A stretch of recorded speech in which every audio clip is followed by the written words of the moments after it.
news came from Beijing about Tiananmen Square.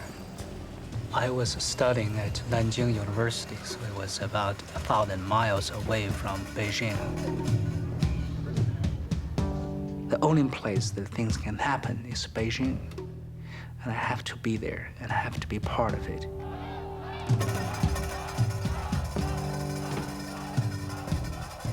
In 1989, a lot of people have gone through the same sort of thought, have gone through the same kind of determination to make up their mind to go to Tiananmen Square, to stay there until the very end.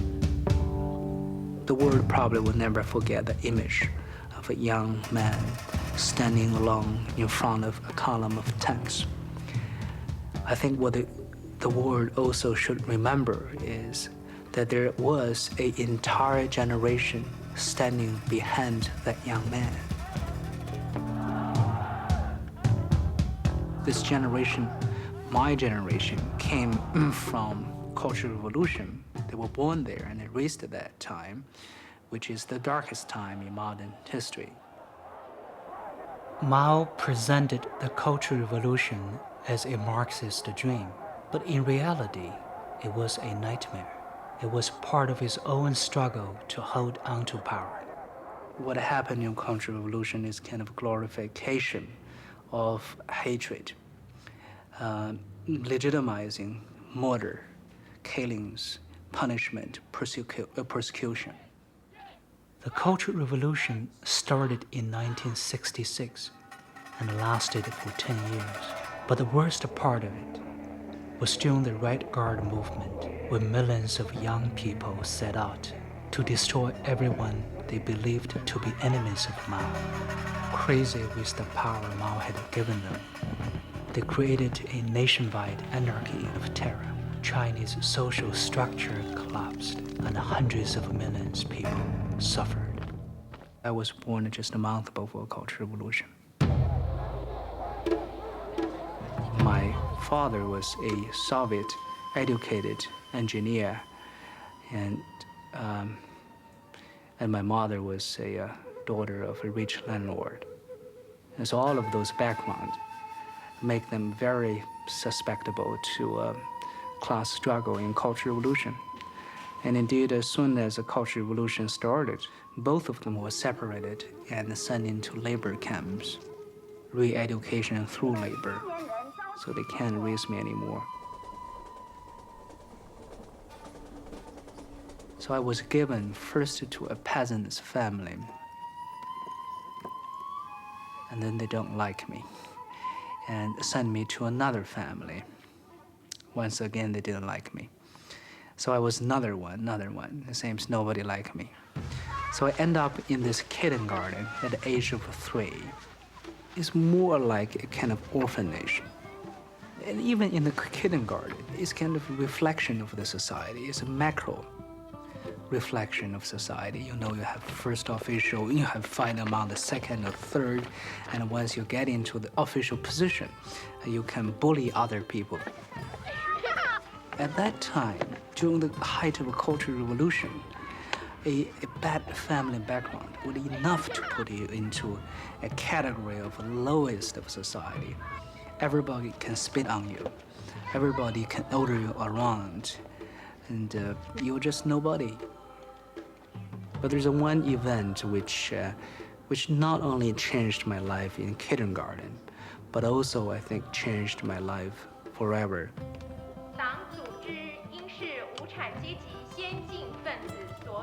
I don't know how to describe it, but it has to do with a lizard. The teacher ordered me to stand by the door where it's really cold with my bare foot. Everybody laughed at me. And all of a sudden I realized actually something is going on my feet. So I think I was stunned. I can't move.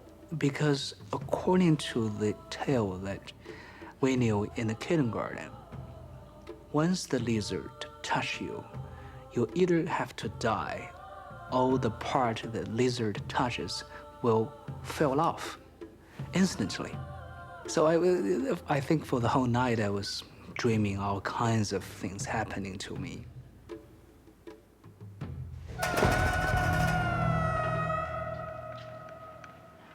I dare not to say what happened to my feet. But I have to get up. So gradually I turn the quilt. And here they are, a pair of feet, not much different from the one yesterday I have. That really make me feel kind of special now. I have nothing to offer. I have no cookies, no picture books, nothing. Know nothing about outside world. But now I'm a friend of a lizard, this most poisonous, fearsome, powerful monster. In this friendship, I found my strength. I know somehow that there is some mysterious force supporting me. And with the confidence this force gave me, I gained the respect of others. Whenever I made a very important decision in my life, whenever I was hesitated, whenever I kind of a little bit scared, don't know what to do, and yet have to go on, I thought about lizard. I thought of the lizard again in 1989, on the train from Nanjing to Beijing, on my way to Tiananmen Square. I don't have money to buy a ticket, so I sneaked into the train. And I had nothing but a pair of underwear in my pocket. That's all I had when I went to Beijing. And yet I have the same determination that we're going to make some differences.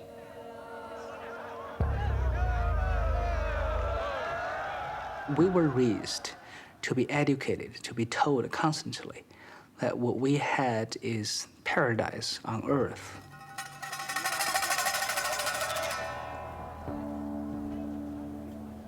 The system created by Mao and continued by Deng is a system which fundamentally denied individual freedom and the basic respect of human rights. It is a system which controlled every aspect of your life. It is all-powerful and is everywhere. I remember there's one time after I was kicked off from kindergarten and I was sent to my latest adopted family. This is the first time I've ever encountered love, sex, crimes. And in communist China, during Cultural Revolution, all three concepts are somehow twisted together. It took place in an abandoned castle where my friends and I played. But one day something happened. And when we walked into the building, we discovered there's a lot of white papers with blood. Blood in Chinese terms always means something unlucky. So we left the building. And one day we went to the castle again, but this time the castle's entrance was blocked by the bricks. And on the wall, there was a big poster issued from the local people's court.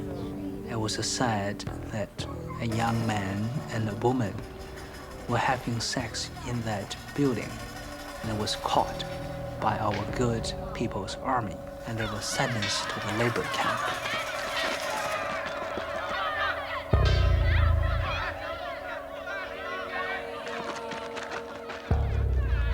There's a crowd of people approaching us. At the head of the team was that young couple. The woman had a pair of worn shoes in front of her breast. And the man was shouting loudly, "I am a rapist. I am a rapist." I was thinking for a long time why authorities is always seeking the opportunities to punish those who fall into love with each other.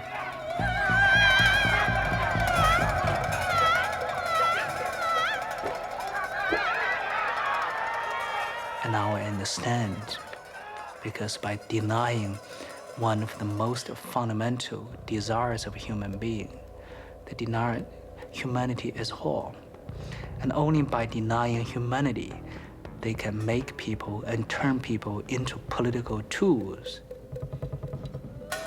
I know there is a great danger for me going to Beijing, so I told my girlfriend that I was going to visit home. I don't want her to worry. Yet it doesn't really scare me at all. I have survived many disasters. I could never really forget the earthquake when I was 10 in my hometown, Tangshan. More than 240,000 people were killed, more than half of the town. And what is important to me is that I lost every member of my latest adopted family. Whenever I remember that event, it's just full of nightmare. Everybody is dead by the time I get there, except little Six. Little Six and I are probably the closest in that family. And I always know that I'm going to find some way to deal with any situation. He depends on me. And even right before he died, he said, I can't breathe anymore. Try harder, I know you can save me. And I couldn't.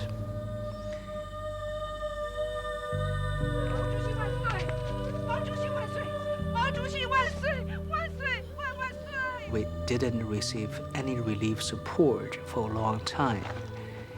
I began to understand a term in Chinese politics. It's called grass people, dirt people, which means the people of nobody. The government didn't really care about the people in Changshan. And at that time, I realized I'm only part of this people of nobody, people without any voice and without any power. I had always wished that I could have grown up faster, so that I will be strong enough to do something to help them. After the earthquake, I was collecting the ruins, and all of a sudden I find a lot of Western postcards. It is so beautiful. And the men's women have kind of smiles you never see in Cultural Revolution in China. And I remember that night I had a dream that I was carried by an angel and to a new place where people smiles with pigeons, with beautiful buildings. So ever since then, I know that there's the entire outside world exists. And they live completely different. Only 1 month after the earthquake, Mao died. And we began to gradually mark a departure from Cultural Revolution. Few years later, this is the Deng Xiaoping era. You began to get different ideas other than Mao's quotation. Deng encouraged the people to hang posters on a wall in central Beijing, expressing their anger over the excesses of the Cultural Revolution. This was called the Democracy Wall. But the criticism went beyond what Deng had hoped, so he quickly shut it down and arrested those who pushed the criticism too far. The worst offender was Wei Jingsheng, one of my heroes. One of the most vigorous critic of the system and the most idealistic, enthusiastic announcers of a future different system. 也都是逐渐转到了认识到，就是说，中国的问题呢，必须要从搞民主这个角度来解决它，其他的角度可能是不太能够解决了。但是在79年的时候呢，这样想的人还不是很多。He's the first one who spelled out the importance of human rights and democracy, and for that he was put into Chinese dark jail 15 years. 就是在一个小房间里，一天到晚就在这个房间里待着，而且是长年累月的。而且就是仅仅是这样还不够，他还想一些其他办法来折磨你。他可以1年不让你晒太阳，不放风，住在一个背阴的房子里。这样时间长了，你肯定就要生病了，各方面的器官都会出毛病。 比如说牙齿肿了，他不给你看，不给你治疗，什么药也不给你。Because of him, many people, including myself, were inspired. 79年的民主墙运动呢，它真正开始起了作用了，在人民群众中开始传播开来了。用中国话讲，就是生了根发了芽。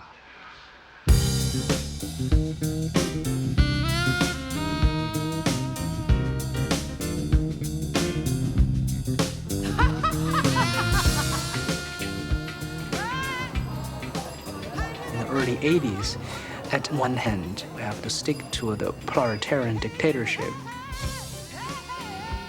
and at the same time began new periods called open door policy. We began to have books translated from the West. We began to even have the TV serial from the West. And all of a sudden, we realized that the people in the so-called capitalist world live much, much better than we do.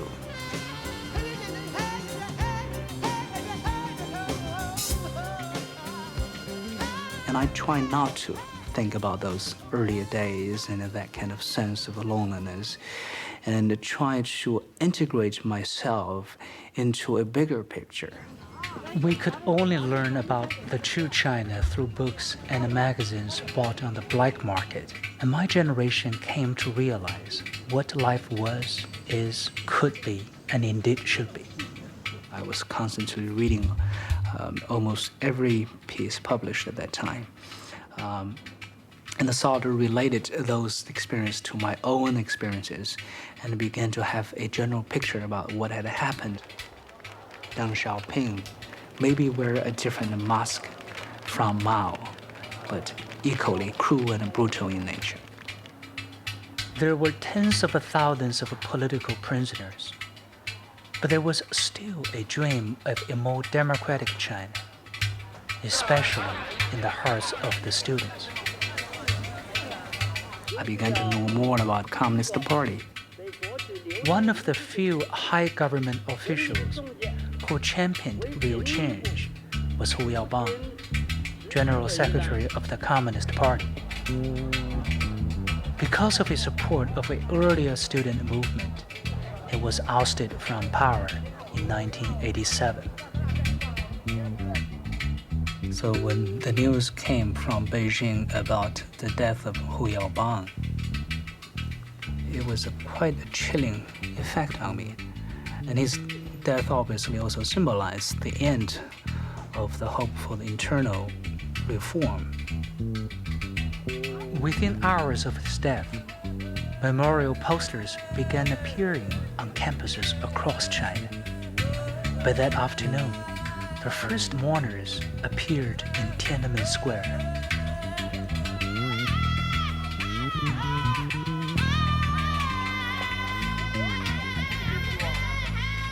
The movement had begun. And in 1989, in a way that I felt I am ready. Finally, I'm grown up, and I should take that responsibility now. There's a voice telling me that I must go. And for me, this is something that I have yearned for my whole life. This is the time I must do something.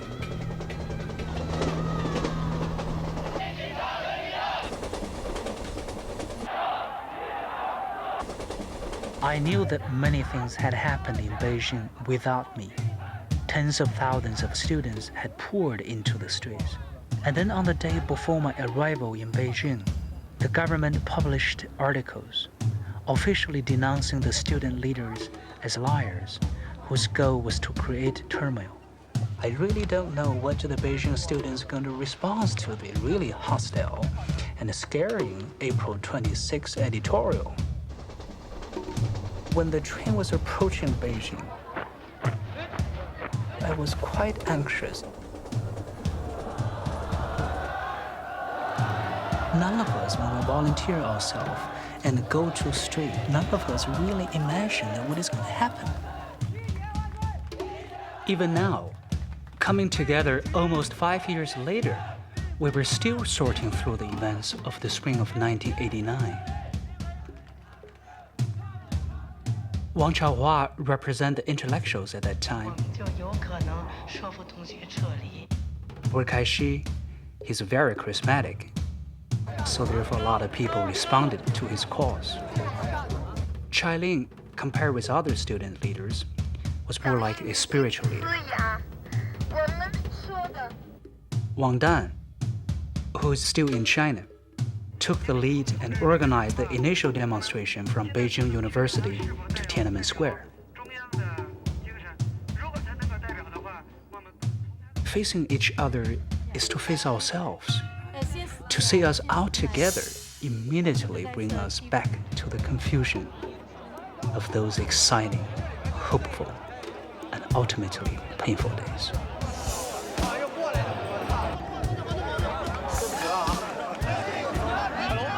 To me, I guess I'm the type of person who feel like I can't, if I don't do something for my country at this point, I'll be ashamed of myself the rest of my life.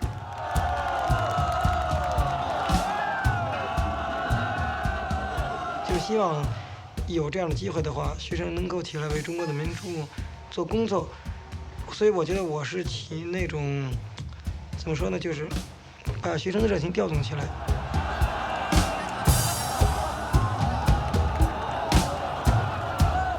Only the curiosity brought me to Tiananmen Square to watch what's going to happen. We certainly, all of us, have smelled something's going to happen.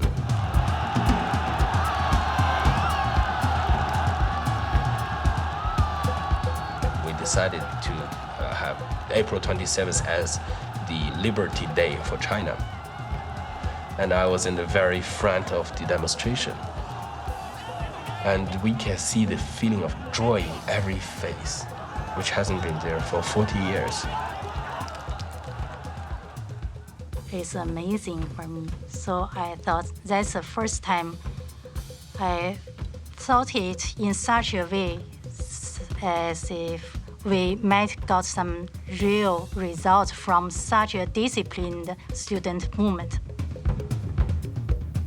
When I walk out at the gate of the Beijing train station, it was like late afternoon, and people were so excited and talking about the demonstration which just passed by a moment ago. That was the moment I was reassured that this time we were going to make a difference. But at the same time, I was also very scared because I know exactly what happened if you stand up in China and confront such an oppressive and all-powerful regime. Because I know what happened to my grandparents, to my parents, and to me earlier, so I don't have any illusions. This is the first time that 200,000 students in Beijing got together. There were 3 times more people came out of their home to support the students by marching with them. Everybody realized that if we act in solidarity, we are powerful. We were all in our 20s and probably a little bit older, but equally innocent in terms of politics. And all of a sudden, by historical incidents, accidents, we were put in a position which we have to bear the responsibility of a fate of a country of 1 billion people. What's so genuine about this movement? It is more of an individual movement. Everybody have their own reason to be there. For so many years, every time we try to make a difference, all we faced was suppression and punishment and the lie and propaganda. So I think at that moment, make a decision, enough is enough. Now is our time to do something. I formed a strong friendship with student leaders like Chai Ling, Feng Zongde, and others. Because as soon as I arrived in Beijing, I began to go to every campus to talk to student bodies, to talk to student organizers. And by talking to them, I realized a lot of people had a similar thought. We needed to legitimize our movement with a democratically elected student leadership. Within a week, most of the major campuses held elections, and the central leadership was strengthened.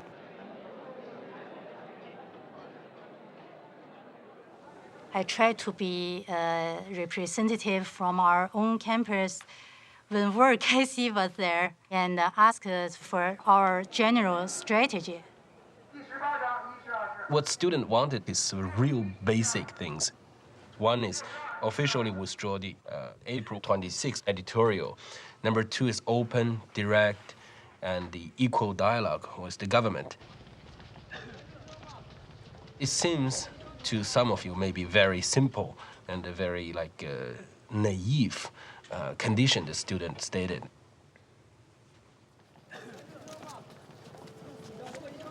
We knew that the government had never been in the habit of listening to the voice of the people. They will never do that. The two basic demands is a way of attempting to survive. We are not trying to overthrow the government. We were not trying to have any violence.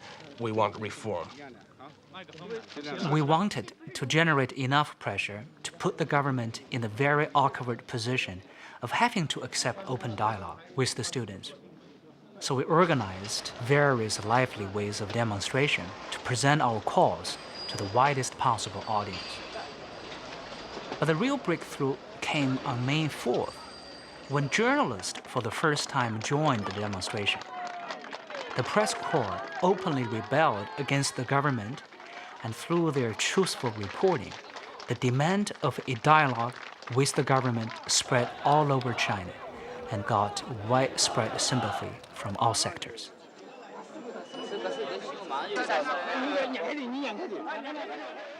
From that moment on, we began to present ourselves as more of a formidable force against the government.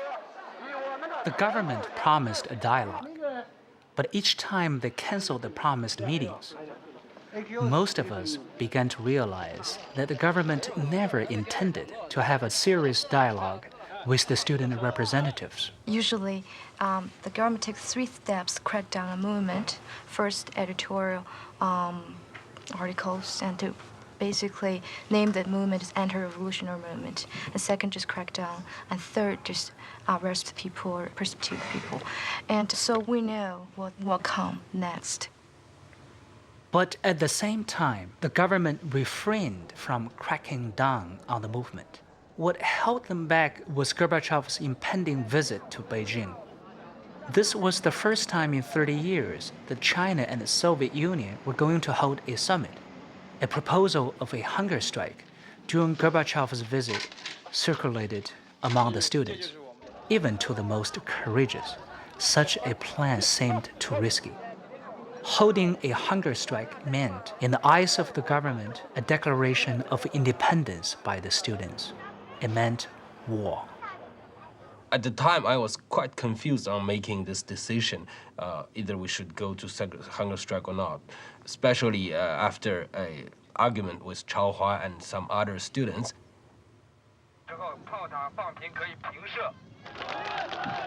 There were also people who believed equally strongly that we could not let the government dictate our lives anymore.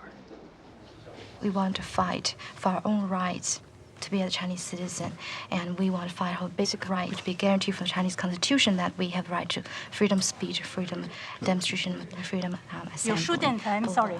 Okay. I don't think that's my. Okay, go ahead. Sure. Wang Chaohua and a number of others strongly believed that by starting such hunger strike, we would destroy the movement. I had a heavy quarrel with Chailin right on the day before the starting of hunger strike. I think that many real citizens, they don't really want another 10 years Mao Zedong, another 10 years riot. With only 2 days before Gorbachev's scheduled arrival to Beijing, we decided to go ahead with the plans for hunger strike. The spokesperson of the hunger strike was Chailin. It was her speech on May 12th that finally moved enough people to join the demonstration. When I gave the speech, there's one student who say, it is my time to do something for my country. I want to join the hunger striker. China, I love you. And I think that was the feeling why the student joined the hunger striker. Once we made the decision to go ahead with the idea of the hunger strike, the professors of Beijing University were so moved that they decided to throw a banquet, a last meal. And the teachers gave speeches of encouragement to us. People began to sing Internationale. Some students announced their last will. What went on in my mind was, what if nobody comes to support us on Tiananmen Square? The soldiers would come in, arrest all of us, and then we probably would just simply disappear. Our message would disappear. The movement would disappear. We marched for 2 hours on the road to Tiananmen Square. But unlike during most of the demonstrations, this time, a lot of people watched us in silence. Nobody knew what was going to happen in the hunger strike. It was very risky for everybody. When people told us on the way to the hunger strike, if you really want to please the people, to bring yourself back from the Tiananmen Square safely and healthy, would please us. 一个开始是非常着急，4月份、5月份的时候，非常着急，就觉得他们两方面的人啊都很糊涂，都做了一些不太策略的事，就是双方的头脑都不是很冷静，处理问题上都有问题。当然说主要责任还是在政府那个方面。 As soon as we entered Tiananmen Square, all of a sudden it was like my worst nightmare had come true. It was empty. Nobody was there except us. My heart became very heavy and I said, we must organize something immediately to get more people to come to support us. And by late afternoon, the first group of people began to come back carrying water, blankets, and more people came back with tents. And then gradually more and more people heard the news and came back to support us, and were willing to stay with us for the entire night. It was so exciting. I realized, at least for the first night, we would be safe. Gorbachev's visit brought a tremendous amount of hope. He was regarded as a hero, a true reformer. As a matter of fact, we issued a public invitation for him to come to speak at Beijing University. At the same time, the government was very, very nervous. They were most interested, obviously, in saving face by getting the students out of the square using whatever means necessary. Every evidence suggested that the government was actively preparing for the crackdown. I wept, cried publicly everywhere, trying to get students out of the square before Gorbachev's arrival. You don't have to tell people to get real reform for our life. The first count I got of the hunger strikers is 1,040 people. And more people each day, every minute, wanted to join the hunger strike. And then starting from the third day, May 15th, many people began to faint. And we began to hear sirens running almost non-stop 24 hours a day. Also, May 15th was when Gorbachev would arrive in China. He brought with him an international press corps of about 3,000 journalists. But all the journalists were completely captivated by the student movement, and Gorbachev even became second-rate news.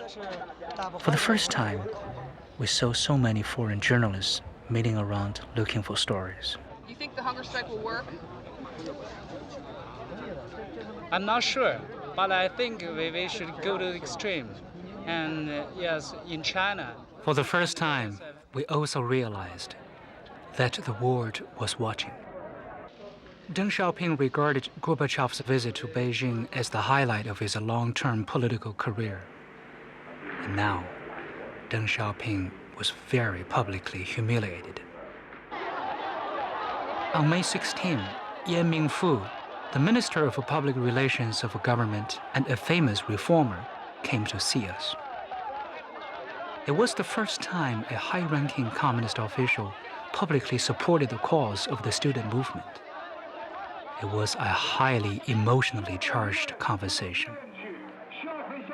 He promised the government was going to deal with our request seriously as soon as Gorbachev left China.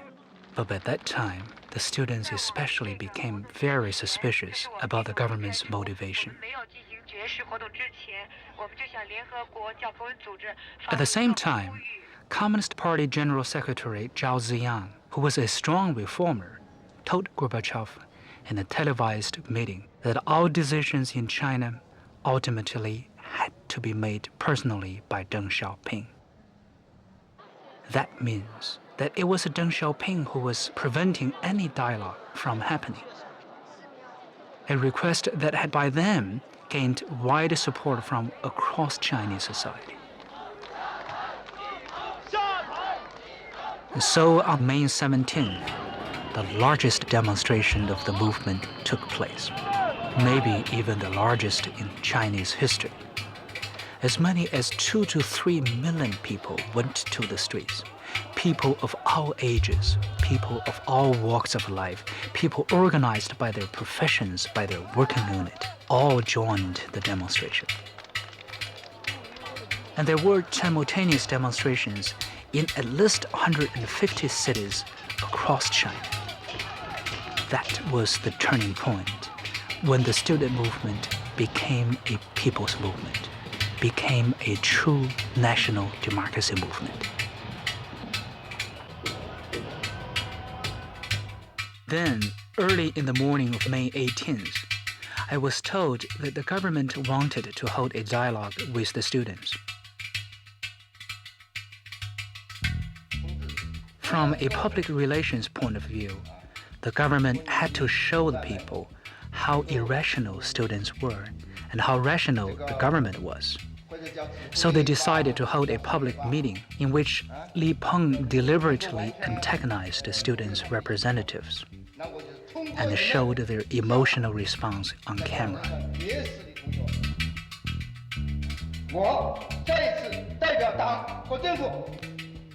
不是完全没有意义的，裁定能够都做到的话，我们就有可能说服同学撤离。 What we ask is real basic things on the meeting with Prime Minister Li Peng. 而且，关于红十字会这个问题，我想请李总理以及在各。 And the government really shouldn't refuse this kind of simple conditions. The meeting ended in a contentious atmosphere. Prime Minister Li Peng threatened that the government would take appropriate action.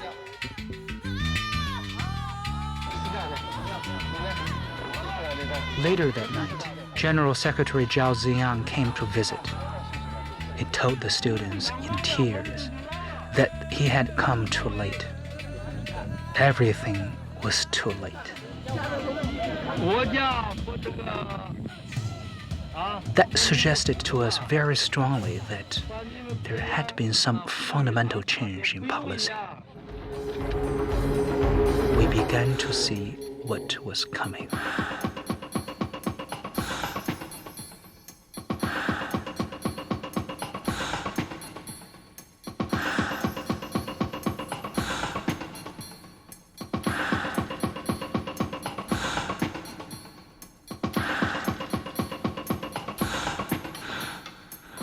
We have sacrificed so much. We showed the purity of our hearts by causing great bodily harm to ourselves to make a statement, to tell the government, to tell the people that we are not a riot and the student movement wanted to make China better. We continue to get information coming from various sources, all telling us the government will take appropriate action. The first thing came to my mind was we must immediately call off the 7-day-old hunger strike. And only 1 hour after we ended the hunger strike, Prime Minister Li Peng announced through the loudspeakers on Tiananmen Square that Beijing would be under the martial law as of 10 o'clock the next morning.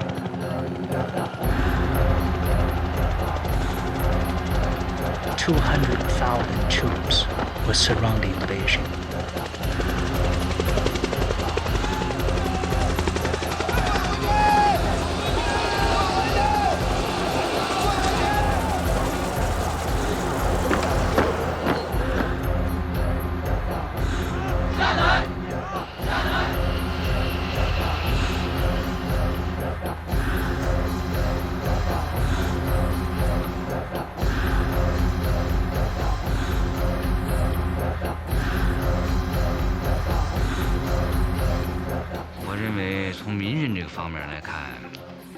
很重要的一个教训就是说，在事先呢没有准备，没有考虑到事情会发展到这种程度。There were airplanes flying all over Beijing city, and there were soldiers and tanks. Was very shocking feeling and anger, and so I believe that was the first time make us really realize how brutal this regime is.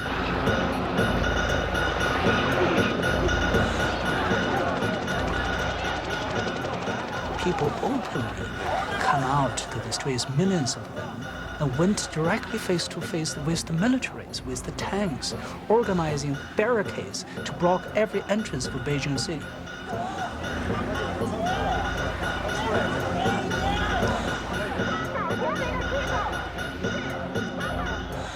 Ordinary Beijing citizens tried to convince the soldiers not to open fire on the people, not to come into the city.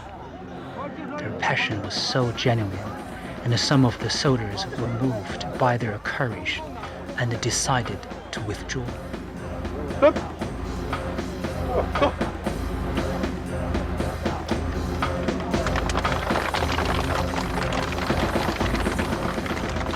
The most important decision for us to make at that time is how to react to martial law, and whether the movement is over or just a beginning.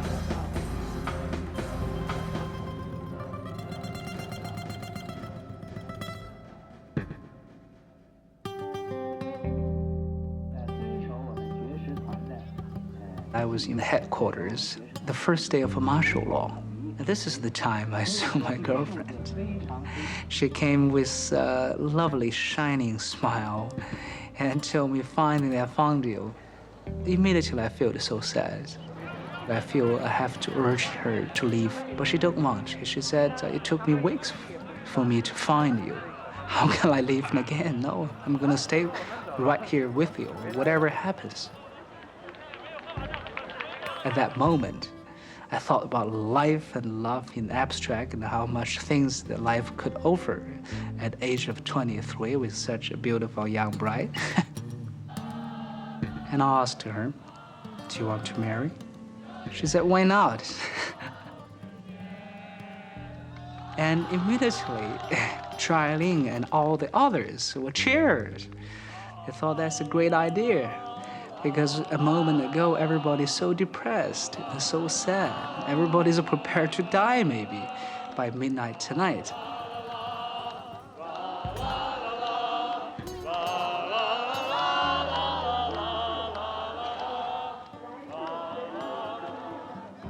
I thought of a lot of things, but finally end up saying just 2 sentences. I said, we came here not just for death, or not for death at all. We're here to look for a life that is worth living. We need to struggle for that life, and we also need marry. Let's continue the struggle. Let the beloved also get married. Follow my example, that's it. So that cheered the crowd even more. So people began to sing songs. All of a sudden, it changed the deadly silence of the square.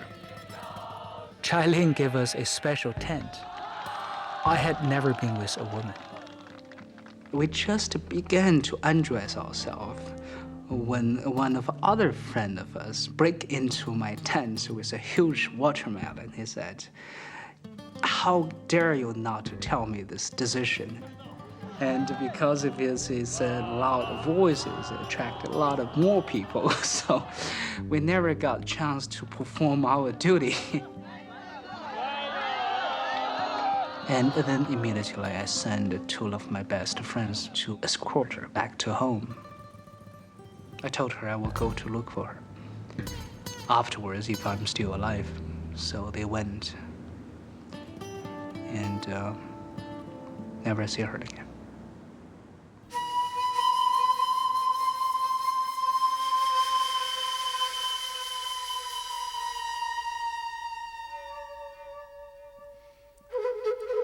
Although everybody felt the imminent danger, nobody wanted to leave Tiananmen Square.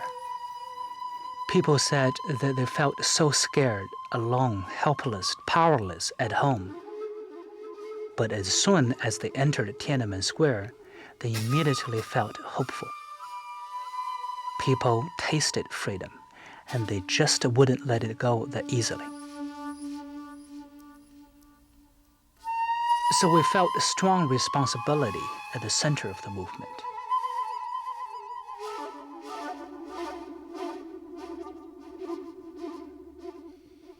By May 23rd, we have this central command post established, with coalitions of students, intellectuals, workers, citizens, with Chai-Ling the commander and I was the deputy. It was probably the most terrifying period in the whole movement, and at the same time, also probably the most mature period. Our headquarters began to become a professional operation, and we spent about $100,000 a day for ordinary activities. We had to supply enough water. We had to build bathrooms. We had to feed on average 200,000 people a day, and this is no small task.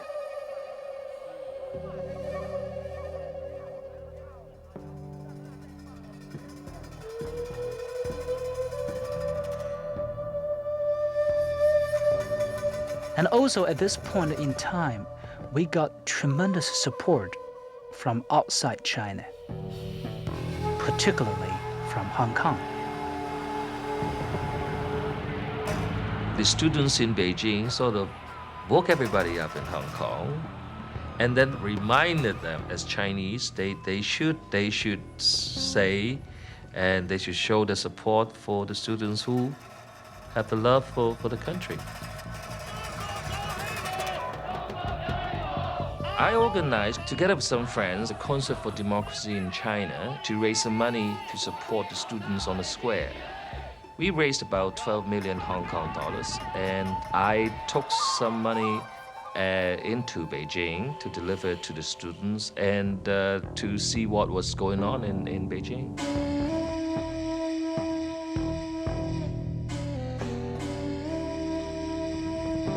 But I can see the genuine concern of the students for a better China. What they were asking for would be normal anywhere in the world.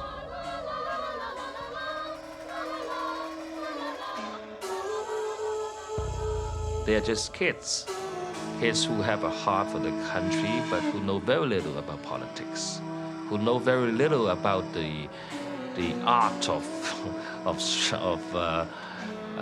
staging a fight with the government. Towards the end of May, there was a strong sense among the students that we're probably not going to have much chance of winning. But there has to be something, some symbol for us to watch, for us to remember, for us to rally around. So a group of artists made a statue which we called Goddess of Democracy. And when it first brought into Tiananmen Square, at that moment, it almost as if martial law does not exist. It's almost that we were celebrating the formation and the beginning of a new republic.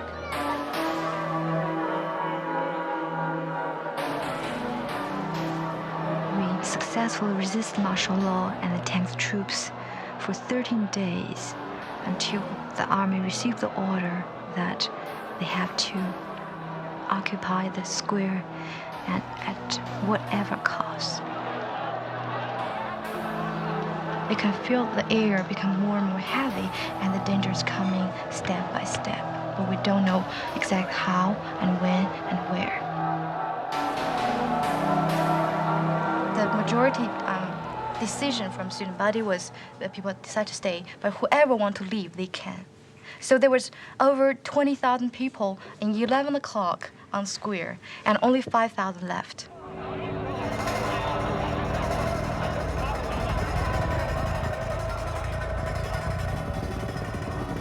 The last final hour is coming, and we see 100 yards away, there is a gleaming, machine guns and troops and tanks already facing us. And I look into the students' eyes, and so I told them the story of 1,000 ants. One day, 1,000 ants who live in the mountain, and the mountain caught on fire. They have to really get the bottom of the mountain to be able to survive. So the ants roll together and become a ball, roll from the top to the bottom. And the outside ants burned to death, and the inside survived. At the last hour, we felt we are the ants outside, like to devote our life for a beloved country and beloved people.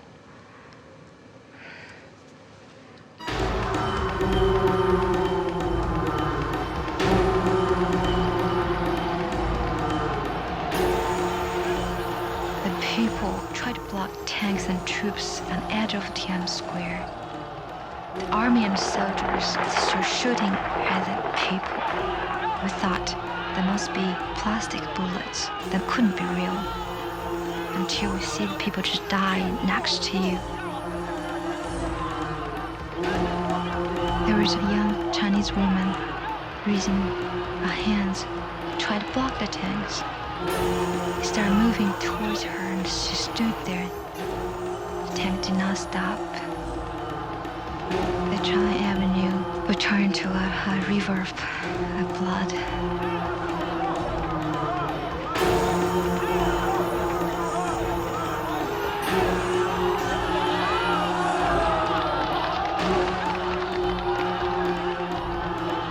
I couldn't even allow me to think about it's not worth it since so many people died. I couldn't even allow me to think that they are dying for nothing.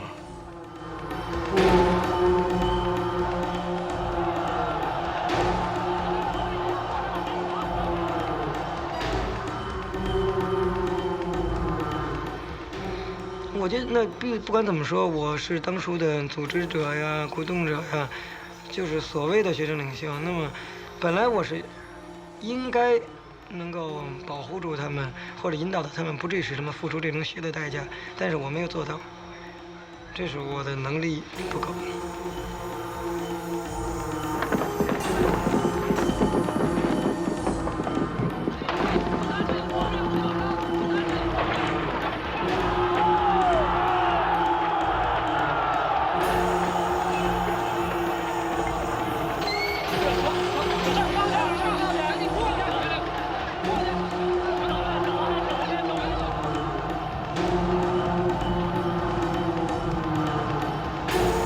We never really quite recovered from the fact that so many people have died. Such a beautiful dream has been killed, and all of us still alive.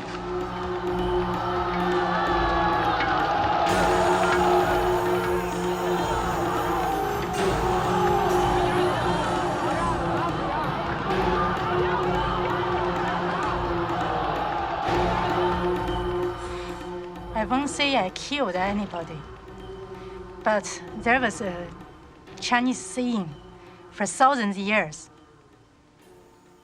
The person may not be killed by you, but they might be killed because your action, because you. I always feel in such way. There might be many people died right because me, because my action. Because the mistake I made.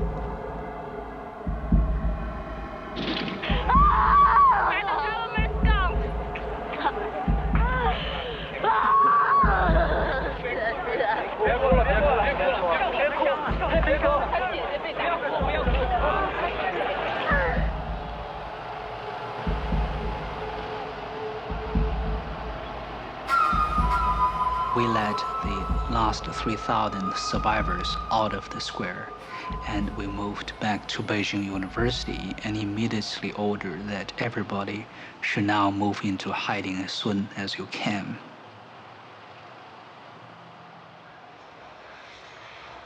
当然呢，电视上不会演的开枪，但是我估计到了，因为他们在那儿反驳说我们没有开枪，这等于承认人开了枪了。说一个人也没有死，那肯定是死了很多的人，不是一个两个。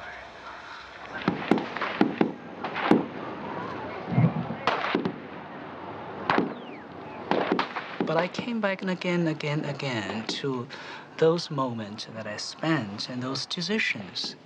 If we left Tiananmen Square before the date of massacre, but I wouldn't feel that it would change the whole situation which evolved later.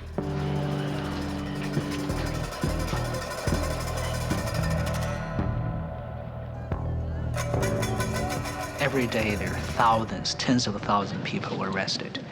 Everything was controlled by the military. So we began to move even more underground. I hid in Beijing for like 3 days, and the situation was enormously dangerous.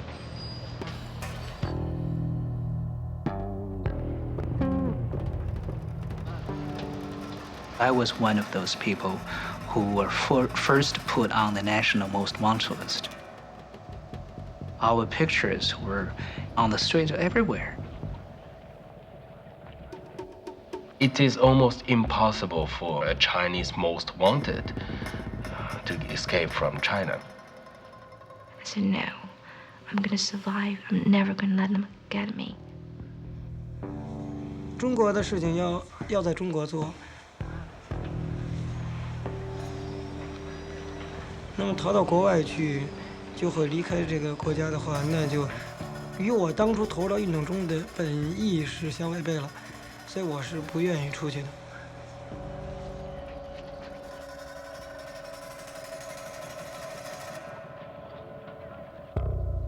If I really wanted to escape, I need to cut off all connection with my family. That's what we did.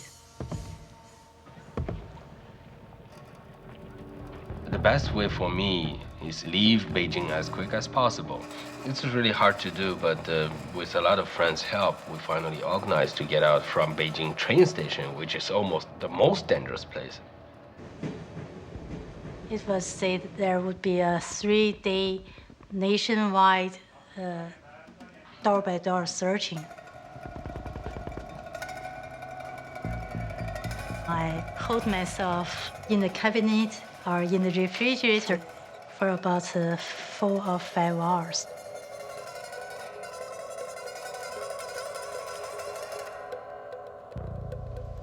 It has been speculated that organizers of the rescue did use some existing network, namely, I would have thought, smugglers network. If medical supplies can be delivered into Beijing, why can't people be rescued out? It just seemed so impossible, so foreign to me, the idea of escape. I was instructed one day to be at some place, and we were picked up by a minicar.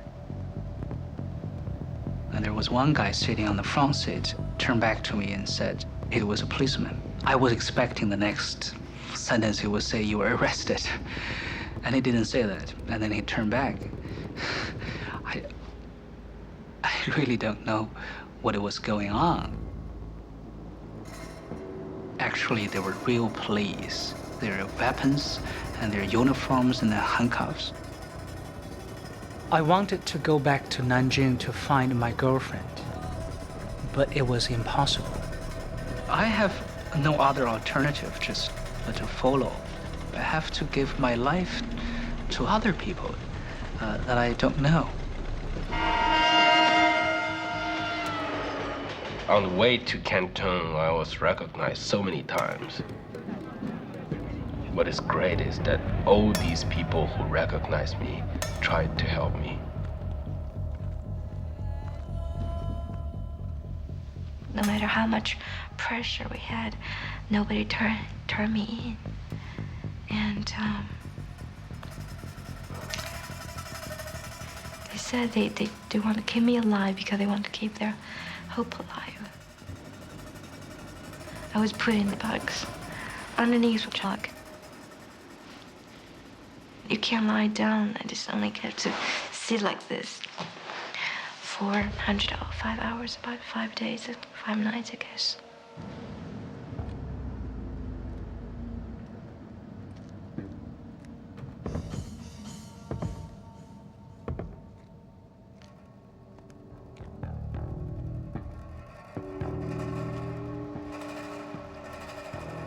We were so lucky they didn't find us. The organizers of the rescue operation have gotten out more than 130 people. The escape operation would have cost something close to 10 million Hong Kong dollars. Once they got into Hong Kong, the Hong Kong Alliance in support of democracy in China would look after them until they are received by a foreign country. From the ocean, you began to see some lights of the high towers of Hong Kong. And that was the first time in my life I ever seen such kind of thing. It represented kind of different world, different civilization, completely foreign to me. I don't know whether it's dangerous or not. I don't know what lies ahead of me. Some of them come to Hong Kong, they still very nervous. They feel very bad because they already escaped a long time in mainland. When they're out, then they're still very nervous. And sometimes they wake up in the midnight and just cry and cry. For the first time, ever since the massacre, I feel I might reach safety. 那我就但是我也不愿意被他们抓住。那我要跑一跑，那就没有跑掉，因为毕竟这个专政机关，它的力量还是比较强大的，所以最后还是在我回到北京的时候被发现了之后就给抓住。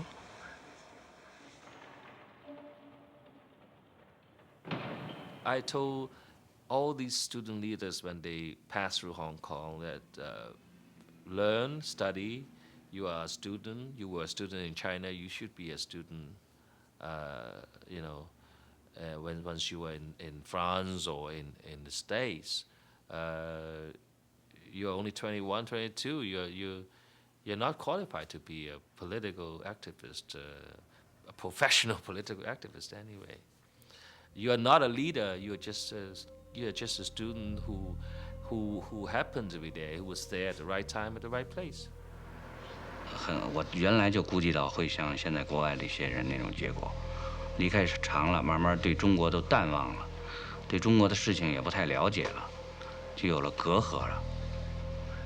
那样反而等于自己把自己给毁了。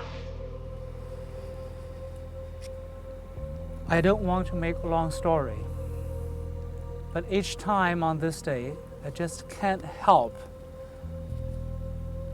remembering all those things happened and all those faces whom I never see again.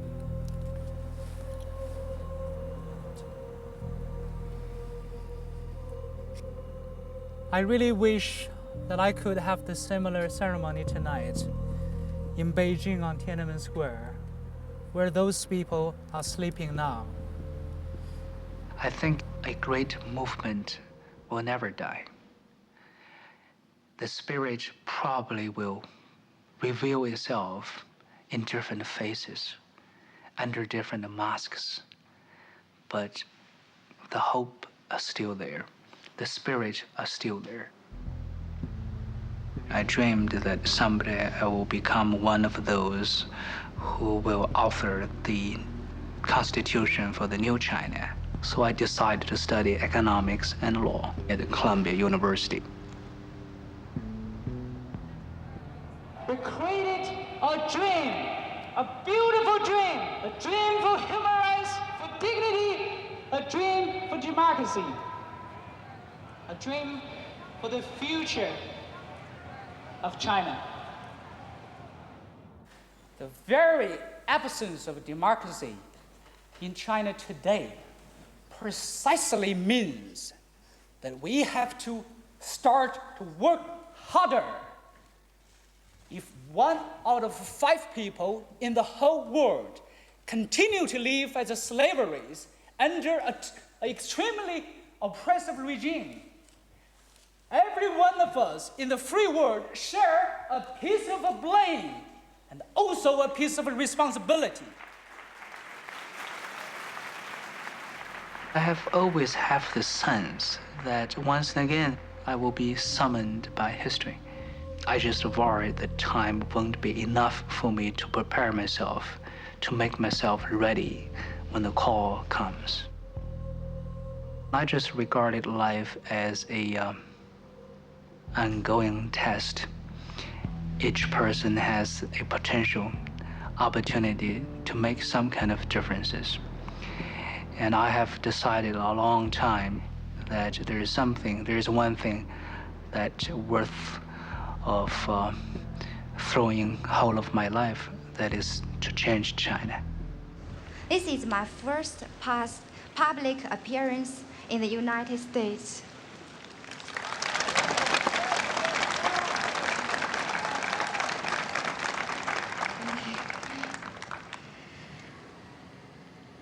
There are many moments, very lonely and difficult, almost desperate, when you finally come to this country, so far away from the homeland, from friends, and also had to struggle in a strange land with new language.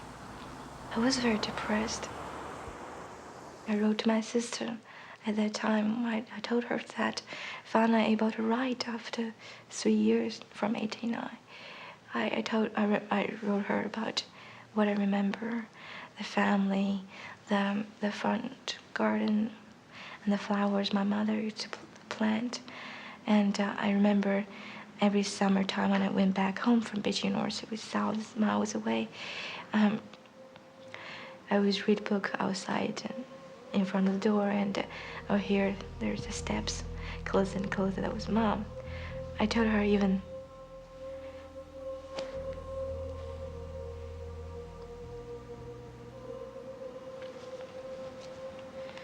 I was just so scared when I felt, yes, I don't belong to this country. And I don't belong to China either.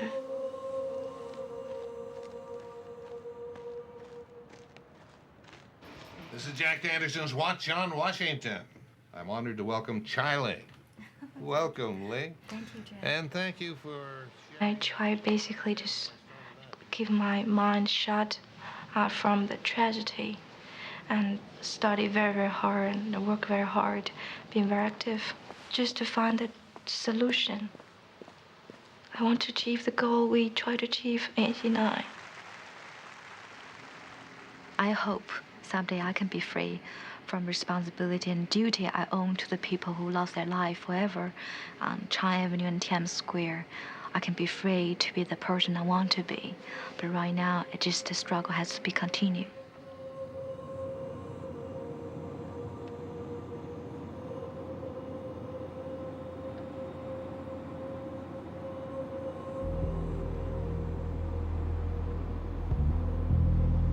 I only wanted to be a teacher, a good teacher. Then all of a sudden, these are all gone. These possibilities are all gone. I have to face the life of being a dissident, a top dissident, which I'm really not. Here, sitting here looking at the Pacific Ocean and the Golden Gate Bridge, I can let my mind just go. But every time it goes, most of times it goes to China, across. It goes to the end of this water, China.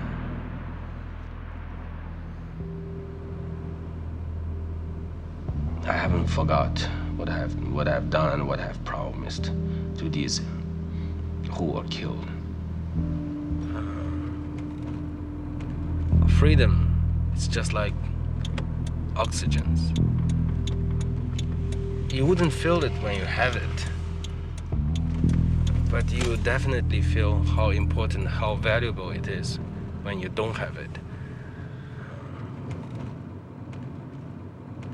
车子停下来之后，警察过去发现这两个果然。I always believe that press freedom will be the very first step for democracy. I host a program called Voice of China, broadcast to China. We are just trying to let people understand a lot of common sense of human rights, of democracy. In the kind of basic knowledge we wouldn't able to know before. We wouldn't able to get this kind of informations when I was in China, so I know how important it is to have a radio station to tell us a little bit about it. 车顶上的灯来追击这两个通缉犯。My future is in China. I want to give China freedom.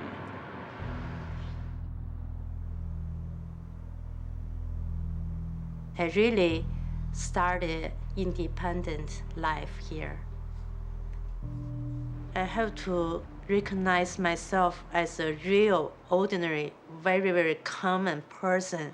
I shouldn't regard myself as such a powerful leader. In a way, I would say I laughed at that image of mine. It's such a self-exaggerated image.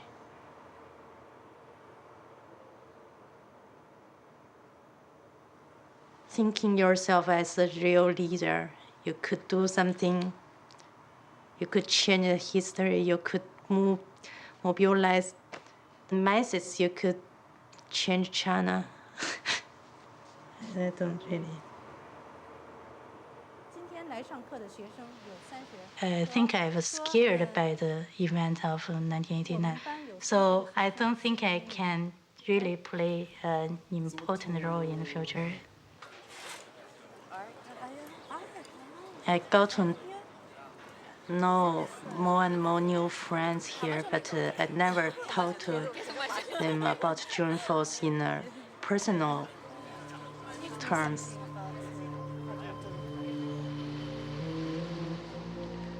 For me, to live far away from politics is a way to release.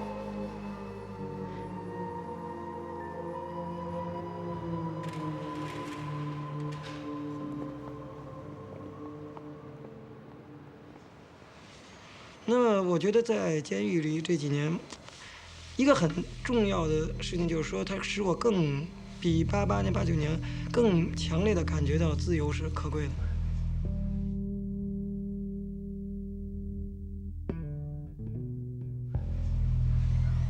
使我有更大的决心去要为争取自由做工作。我觉得是这样，就是大家的工作都各有分工，那么他们在国外可以做他们国外的工作，我在国内可以做国内的工作。我觉得这两方面缺一不可。我也时刻关注着他们在国外的一举一动，我也希望他们能够发挥更大的作用。我客观的说，我觉得我不具备一个政治家的素质和才能，但是现在历史已经把我推到这个位置，我想我只能尽力而为。但我觉得他们都应该回来，但当然现在技术上不可能。但我觉得他们如果确实想为中国的民主做出努力的话，只有回到国来才有可能。中国当然是迟早要走上这个民主这条道路，但是恐怕也不会是很容易的。我估计这是要有一个比较漫长的、比较困难的、比较坎坷的这么一个过程。当然，在这个过程中会有很多人做出很大的牺牲，才能争取到。其实，哪一个国家的民主制度都是这样的，都不是很便宜的得来的。